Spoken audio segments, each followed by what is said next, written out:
RDX തുടരുന്നു. ആറന്മുള വിമാനത്താവള പദ്ധതി തിരിച്ചു കൊണ്ടുവരാൻ കഴിയാത്ത വിധം ഉപേക്ഷിക്കപ്പെട്ട ഒന്നാണ്. വിമാനത്താവളത്തിനായി കണ്ടെത്തിയ ഭൂമിയിൽ IT പാർക്കും ഇൻ്റഗ്രേറ്റഡ് ബിസിനസ് ടൗൺഷിപ്പും നിർമ്മിക്കുമെന്നാണ് പിന്നീട് പറഞ്ഞു കേട്ടത്. അതും ഉപേക്ഷിക്കപ്പെട്ടു. എന്തായാലും വിവാദ പദ്ധതി ഒഴിവാക്കാൻ മുഖ്യമന്ത്രിക്ക് കീഴിലുള്ള IT വകുപ്പിന് താല്പര്യമില്ല.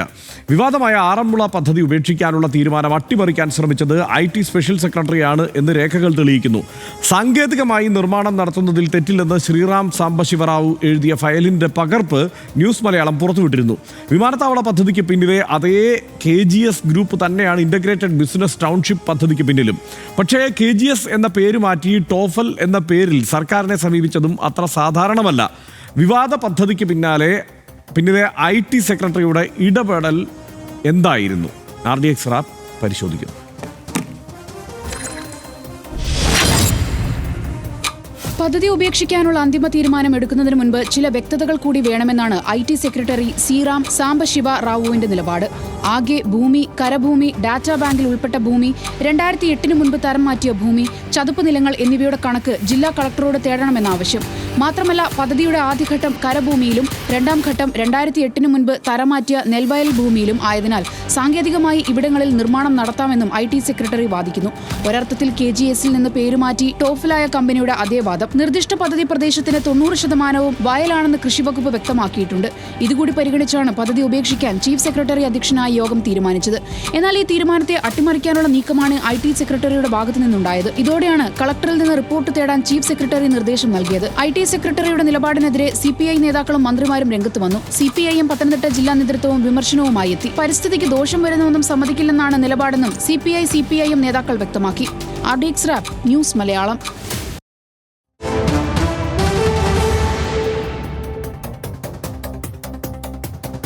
പദ്ധതി ഉപേക്ഷിക്കാൻ തീരുമാനിച്ചത് 2025 ഏപ്രിൽ 10 ചേർന്ന യോഗത്തിലാണ്. ചീഫ് സെക്രട്ടറി അധ്യക്ഷനായ യോഗമാണ് പദ്ധതി ഉപേക്ഷിക്കാൻ തീരുമാനിച്ചത്. ജൂൺ 16 ടോഫൽ കമ്പനിയുടെ അപേക്ഷയുമായി ബന്ധപ്പെട്ട ഫയലിൽ ഇക്കാര്യം രേഖപ്പെടുത്തി. സാങ്കേതികമായി നിർമ്മാണം നടത്തുന്നതിൽ തെറ്റില്ല എന്ന് ജൂൺ 30 IT സെക്രട്ടറി ഫയലിൽ എഴുതി. എന്നാൽ പദ്ധതി ഉപേക്ഷിക്കുന്നതിന് മുൻപ് ചില വ്യക്തത വേണമെന്ന് IT സെക്രട്ടറി പറയുന്നു. ആകെ ഭൂമി, കരഭൂമി, ഡാറ്റാ ബാങ്കിൽ ഉൾപ്പെട്ട ഭൂമി എന്നിവയുടെ കണക്ക് തേടണം. 2008 മുൻപ് തരം മാറ്റിയ ഭൂമി, ചതുപ്പ് നിലങ്ങൾ എന്നിവയും ജില്ലാ കളക്ടറോട് തേടണം.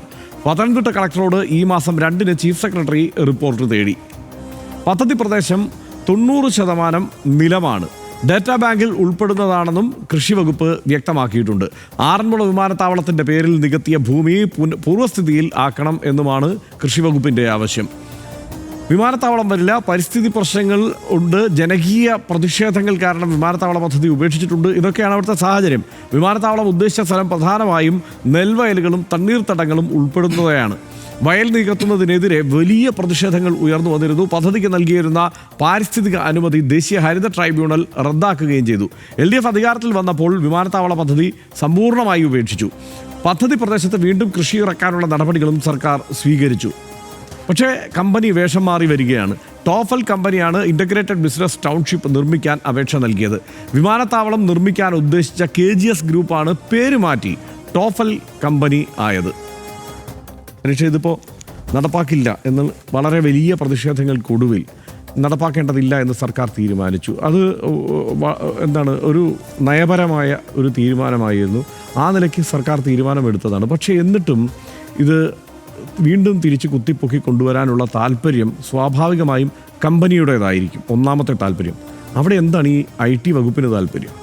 അതാണ് ഇതിനകത്ത് ഒരുപാട് സംഭവങ്ങളുണ്ട്. പ്രത്യേകിച്ച് നമ്മൾ ഒരുപാട് കാലം ചർച്ച ചെയ്തൊരു വിഷയമാണ് ആറന്മുള വിമാനത്താവളവുമായി ബന്ധപ്പെട്ട്. അപ്പോൾ അതുകൊണ്ട് ഇതിൻ്റെ പാരിസ്ഥിതിക പ്രശ്നങ്ങളൊക്കെ ഒരുപാട് തവണ ചർച്ച ചെയ്യപ്പെട്ടത്. പക്ഷേ ഇപ്പോൾ ഈ വാർത്ത നമ്മുടെ VSN ആദ്യമായിട്ട് റിപ്പോർട്ട് ചെയ്യുകയും അതിൻ്റെ വിശദാംശങ്ങളെല്ലാം വന്നതിന് ശേഷം മറ്റു മാധ്യമങ്ങളായിട്ട് ഇപ്പോൾ വാർത്തകളെല്ലാം വന്നപ്പോൾ ഇപ്പോൾ എനിക്ക് ആദ്യം ഉള്ളിലേക്ക് വന്നൊരു കാര്യം, ഈ രാഷ്ട്രീയ നേതൃത്വത്തിന് മുകളിൽ ഉദ്യോഗസ്ഥർ കയറി കളിക്കുന്ന സാഹചര്യമാണല്ലോ ഈ കാണുന്നത് എന്നാണ്. അല്ലെങ്കിൽ നമ്മൾ പുറത്ത് കാണുന്നത് എന്തായാലും അങ്ങനെയാണ്. അതായത് രാഷ്ട്രീയ നേതൃത്വം ഒരു കാര്യം പറയുക. ഇവിടെ അതിശക്തമായിട്ടുള്ള ഇടതുപക്ഷ സർക്കാരാണ് ഭരിക്കുന്നതെന്നാണല്ലോ നമുക്കറിയാമല്ലോ. അതിശക്തമായിട്ടാണ് ഞങ്ങൾ ഭരിക്കുന്നത്. മറ്റ് UDF സർക്കാർ ഇപ്പം 9 വർഷത്തിന് മുമ്പാണ് ഒരു UDF സർക്കാരോട് ഭരിച്ചിട്ടുള്ളത്. ഇമ്മീഡിയറ്റ് ആയിട്ടുള്ള ആളുകളുടെ ഓർമ്മകൾ ഇന്നിപ്പോൾ ഒരുപാട് ആളുകൾക്കൊന്നും ആ കാര്യങ്ങൾ ഓർമ്മയുണ്ടാവില്ല. പക്ഷേ എന്നാലും ഇടതുപക്ഷ സർക്കാർ പറയുക UDF സർക്കാരിനേക്കാൾ അതികൃത്യതയോടുകൂടി ഭരിക്കുന്ന രാഷ്ട്രീയ നേതൃത്വം ഞങ്ങളാണ് എന്നാണല്ലോ അവകാശപ്പെടുക. പക്ഷേ ഇപ്പോൾ രാഷ്ട്രീയ നേതൃത്വം വേണ്ടെന്ന് വെച്ച, കുറേ സമരത്തിന് ശേഷമാണെങ്കിലും വേണ്ടെന്ന് വെച്ച കോടതിയുടെയും ഗ്രീൻ ട്രിബ്യൂണലിൻ്റെയൊക്കെ തടസ്സവാദങ്ങളുള്ള ഒരു സ്ഥലത്ത് വീണ്ടും പരിഗണനയ്ക്ക് വരികയും ചീഫ് സെക്രട്ടറി ആവശ്യമില്ല എന്ന് എഴുതുകയും മന്ത്രിസഭായോഗം തീരുമാനിച്ച് തള്ളിയ ഒരു കാര്യം ഒരു വകുപ്പ് സെക്രട്ടറി വീണ്ടും പൊക്കിക്കൊണ്ടിരിക്കുകയാണ്. എന്നിട്ട് ഈ പറയുന്ന മറ്റു കാര്യങ്ങളിലേക്ക് പോവുകയാണ്. അപ്പോൾ നമ്മൾ സാധാരണ പൗരർ പുറത്തു നിന്ന് നോക്കുമ്പോൾ ഇത് കാണുമ്പോഴെന്താ തോന്നുക? അതിശക്തനായിട്ടുള്ള മുഖ്യമന്ത്രി പിണറായി വിജയനുണ്ട്, അദ്ദേഹത്തിൻ്റെ കീഴിലാണ് IT വകുപ്പ്. അപ്പോൾ ഇവരെല്ലാം മറികടന്നുകൊണ്ട് ഉദ്യോഗസ്ഥർ ഇങ്ങനൊരു നീക്കം നടത്തുകയാണ്. രാഷ്ട്രീയ നേതൃത്വം വേണ്ടെന്ന് വെച്ചാൽ രാഷ്ട്രീയ നേതൃത്വം നാട്ടുകാരോട് പറയാത്തൊരു കാര്യത്തിന് മുകളിൽ ഉദ്യോഗസ്ഥർ രാഷ്ട്രീയക്കാരേക്കാൾ വലിയ അധികാരികളായിട്ട് ഈ കാര്യങ്ങൾ നടപ്പാക്കുകയാണെന്നല്ലേ ഒരു സാധാരണക്കാരന് മനസ്സിലാക്കാൻ പറ്റുക. അപ്പോൾ ഇപ്പോഴാണെങ്കിൽ CPM-ൻ്റെ ജില്ലാ സെക്രട്ടറി പറയുന്നു, രാജു അബ്രഹാം പറയുന്നു, CPI-യുടെ മന്ത്രിമാർ പറയുന്നു, CPI-യുടെ സംസ്ഥാന സെക്രട്ടറി പറയുന്നു, ഞങ്ങളെല്ലാവരും ഇതിനെതിരാണ് എന്ന് പറയുന്നു. പക്ഷേ ഇവിടെ ഇത് ഇങ്ങനെയല്ലാതെ നടക്കുകയും ചെയ്യുന്നു. അപ്പോൾ ഈ ഒന്നുകിൽ ഇതിനകത്ത് ആരോ കളിക്കുന്നുണ്ട്, ഏതോ ഒരു രാഷ്ട്രീയ നേതൃത്വം, മന്ത്രി അല്ലെങ്കിൽ അതേക്കാൾ മുകളിലുള്ളൊരു പവർഫുൾ ആൾ ഇത് നടപ്പാക്കണമെന്ന് വിചാരിക്കുന്നുണ്ട്, അതുകൊണ്ട് അതിൻ്റെ നീക്കങ്ങൾ നടക്കുകയാണ്. അല്ലെങ്കിൽ ഞാൻ നേരത്തെ പറഞ്ഞതുപോലെ രാഷ്ട്രീയക്കാരൊക്കെ എന്ത് വേണമെങ്കിൽ പറഞ്ഞുകൊള്ളട്ടെ, ഞങ്ങളുടെ കാര്യം നടപ്പാക്കും കേട്ടോ എന്നീ ടോഫൽ കമ്പനിക്ക്, നേരത്തെ KGS എന്ന് പേരുണ്ടായിരുന്ന അതേ കമ്പനിക്ക്, ടോഫൽ കമ്പനിക്ക് ഈ ഉദ്യോഗസ്ഥർ ഒരു ധൈര്യം കൊടുക്കുന്നതിൻ്റെ, ഉറപ്പ് കൊടുക്കുന്നതിൻ്റെ കാഴ്ചയാണ് നമ്മൾ കാണുന്നത് എന്ന് വേണം മനസ്സിലാക്കാൻ. ഇപ്പോൾ ആളുകൾക്ക് ഓർമ്മയുണ്ടാകും, ഇപ്പോൾ തണ്ണീർത്തട സംരക്ഷണ നിയമം എന്ന് പറഞ്ഞാൽ ഒരു പ്രത്യേക ഘട്ടത്തിൽ വരുന്നതാണ്. നമ്മുടെ ഭൂമി ആകപ്പാടെ മേലുകീഴ് നോക്കാതെ ആളുകളിങ്ങനെ ഉപയോഗിച്ചുകൊണ്ടിരിക്കുമ്പോൾ അത് കുഴപ്പമാണെന്ന് തിരിച്ചറിഞ്ഞിട്ട്, കേരളത്തിൻ്റെ ഭാവിക്ക് കുഴപ്പമാണെന്ന് തിരിച്ചറിഞ്ഞിട്ടാണ് തണ്ണീർത്തട സംരക്ഷണ നിയമം വന്നത്. ആ നിയമം അവിടെ ഉണ്ട്.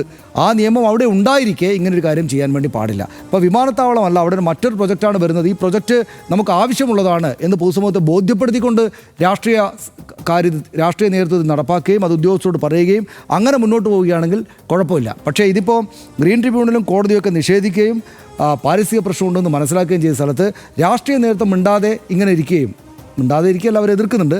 അവർക്ക് മുകളിലൂടെ ഉദ്യോഗസ്ഥർ ഇമാതിരി കളിക്കുകയും ചെയ്യുന്ന നല്ല തോതിൽ വിമർശവും എതിർപ്പും സമരവും ഉയർന്നു വരേണ്ട ഒരു കാര്യമാണെന്നാണ് ഞാൻ വിചാരിക്കുന്നത്. പക്ഷേ എനിക്കിതിനകത്ത് ഇതിപ്പോൾ സ്വാഭാവികമായും ഉദ്യോഗസ്ഥർ മന്ത്രിമാരെ, രാഷ്ട്രീയ നേതൃത്വത്തെ ഒക്കെ മറികടന്നുകൊണ്ടുള്ള പ്രവൃത്തികളിൽ ഏർപ്പെടും. സ്വാഭാവികമായും എക്സിക്യൂട്ടീവ് തന്നെയാണ് ഏറ്റവും ഒരു സിസ്റ്റത്തിലെ ഏറ്റവും അഴിമതിക്കാരായ ഒരു വിഭാഗം എന്നതൊക്കെ വസ്തുതയാണ്. അതെല്ലാം ഞാൻ അംഗീകരിക്കുന്നുണ്ട്. പക്ഷേ മുഖ്യമന്ത്രിയുടെ വകുപ്പിൽ മുഖ്യമന്ത്രി അറിയാതെ ഇങ്ങനെ ഒരു നീക്കത്തിന് ഈ വകുപ്പ് സെക്രട്ടറി തീരുമാനിക്കും എന്ന് പറയുമ്പോൾ അതിലൊരു അസ്വാഭാവികത തീർച്ചയായും എനിക്ക് തോന്നുന്നുണ്ട്. അത് മാത്രമല്ല, അതിന് ഒരു കാര്യം, ഈ IT വകുപ്പ്, കേരളം എമ്പാടും IT പാർക്കുകളൊക്കെ തുടങ്ങുന്നതിന് വേണ്ട ശ്രമങ്ങളും അതിൽ കൂടുതൽ വികസനത്തിന് വേണ്ട ശ്രമങ്ങളും ഒക്കെ നടത്തുമ്പോൾ നേരിടുന്ന വലിയ പ്രതിസന്ധി എന്ന് പറയുന്നത് ഭൂമിയുടെ ലഭ്യതക്കുറവാണ്.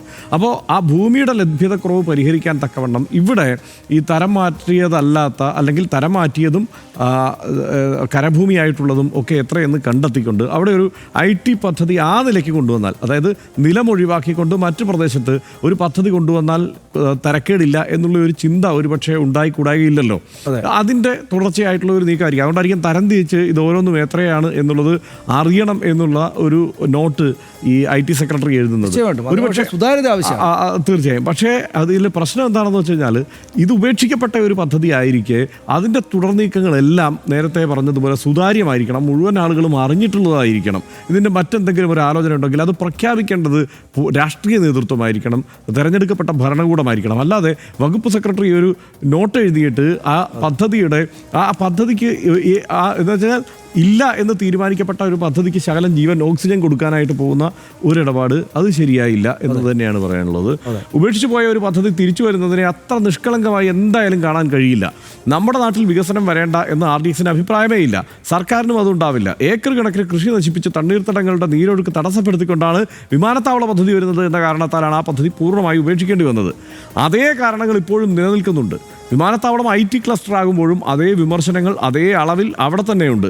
എല്ലാവരും തള്ളിക്കളഞ്ഞ പദ്ധതിയിൽ മുഖ്യമന്ത്രിയുടെ കീഴിലുള്ള IT വകുപ്പിലെ ഒരു ഉദ്യോഗസ്ഥൻ ഇടപെട്ടതിന് പിന്നിൽ ദുരൂഹതയുണ്ടെന്നും മതിയായ യുക്തിക്ക് നിരക്കുന്ന വിശദീകരണം വേണ്ടതുണ്ടെന്നും RDX കരുതുക തന്നെ ചെയ്യുന്നു. ഒരിടവേളയിലേക്ക്.